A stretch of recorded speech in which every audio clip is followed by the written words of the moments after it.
Pedro, you've said that Hollywood is not a movie-making town, it's a movie marketing town? hmm Yes, it is absolutely a movie marketing town over anything.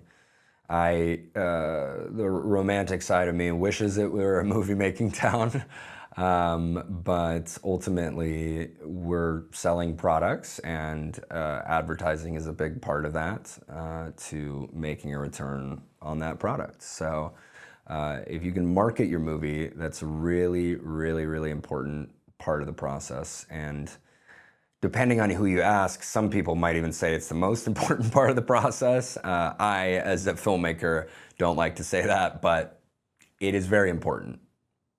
Can you talk about your attempts to raise financing for My Dead Dad movie, Yeah, which you completed a few absolutely. years back?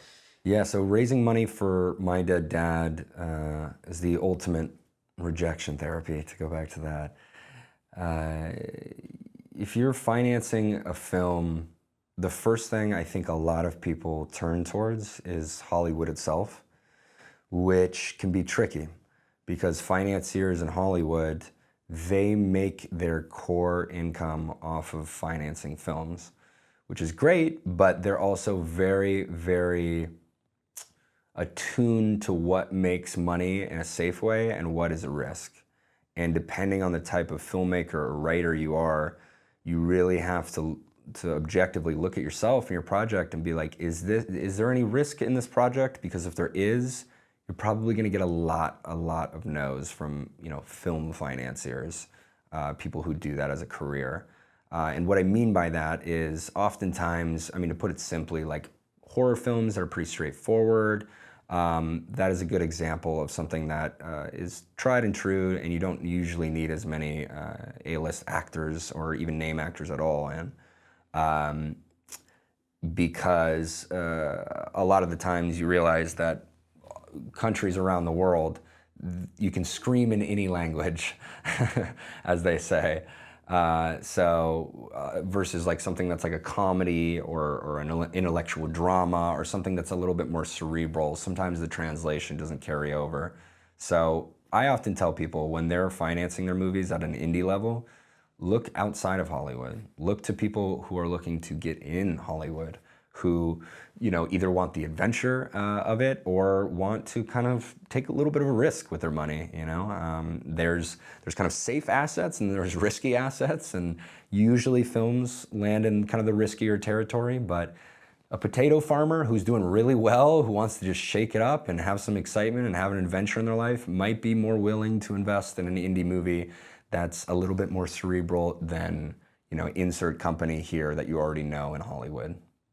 Does having grown up in you grew up part-time in Qatar, did that help you in any way to realize that American movies or celebrities are popular all over the world and how much pull they have? Oh, absolutely.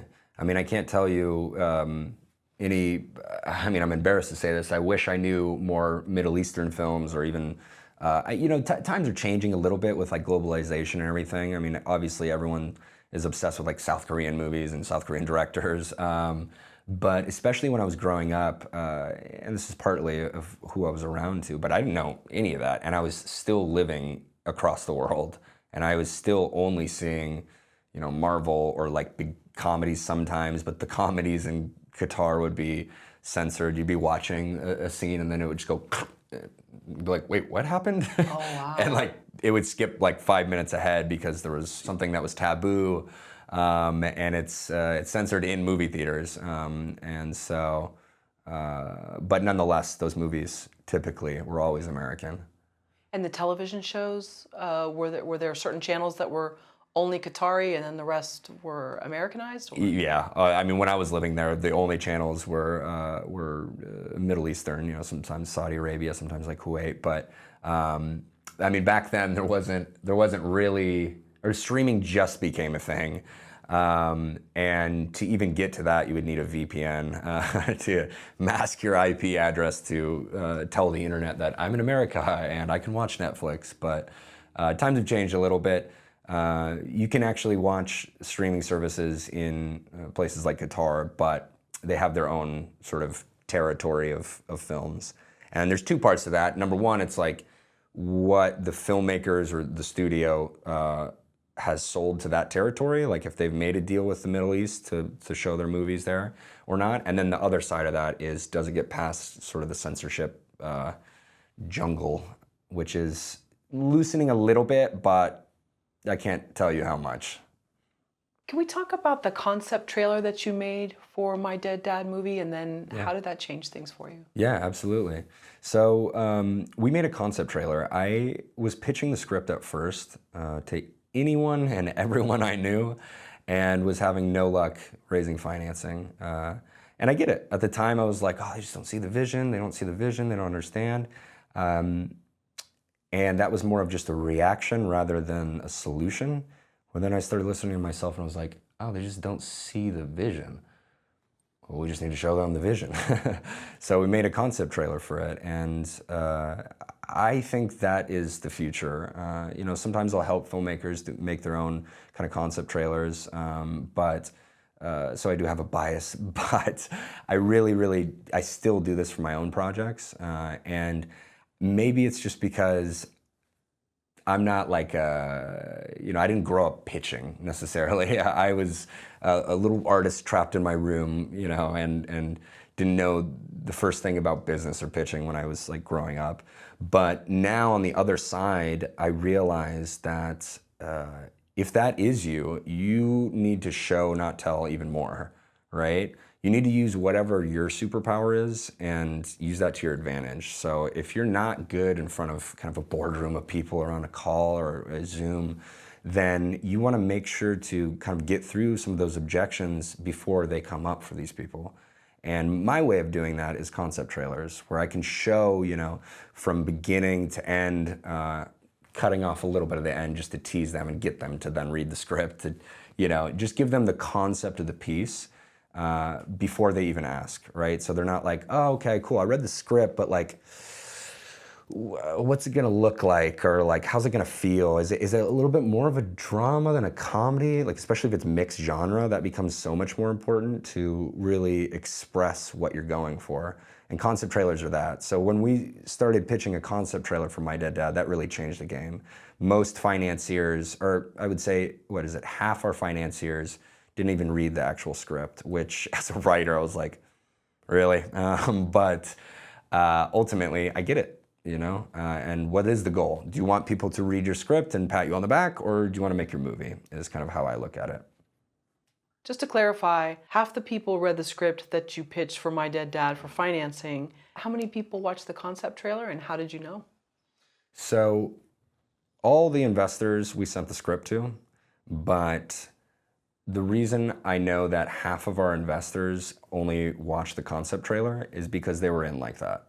Like, it takes you a long time to read scripts, and so we pitched them the trailer as like an opener to then send the script. But at that point, it was already a yes for some of them, where it was like, great, like, what's the next step? And it's like, well, the next step would be you reading the script. You know, we're like, oh, well, you don't want to see all our mood boards and things like that, you know? But if you get the yes, then take the yes. So that was kind of the process for us, where much later in the game, people want to hear less. You want to sell them kind of on your concept and just move on, right? I think a lot of the times the biggest mistake in pitching is just giving them more homework.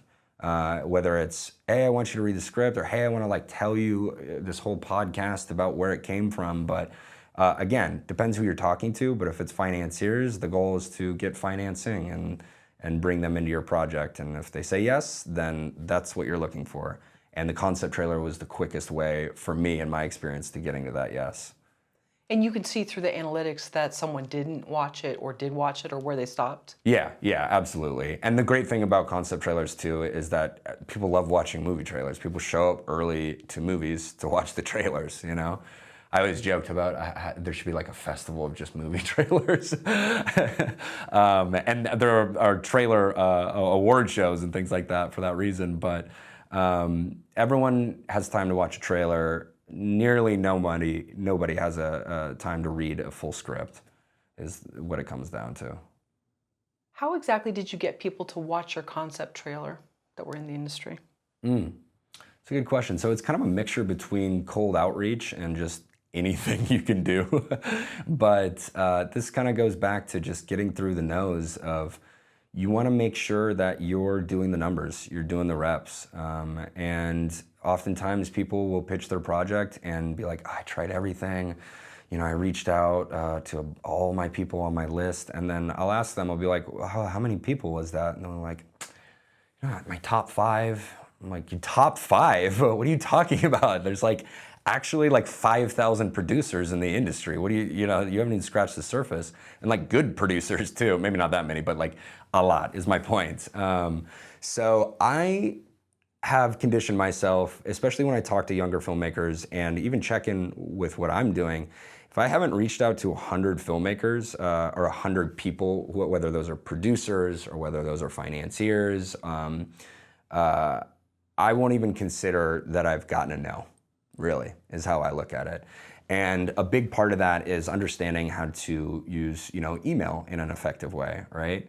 I think it's important if you are serious, especially if you're a young producer, to understand a little bit about business and a little bit about how to present projects.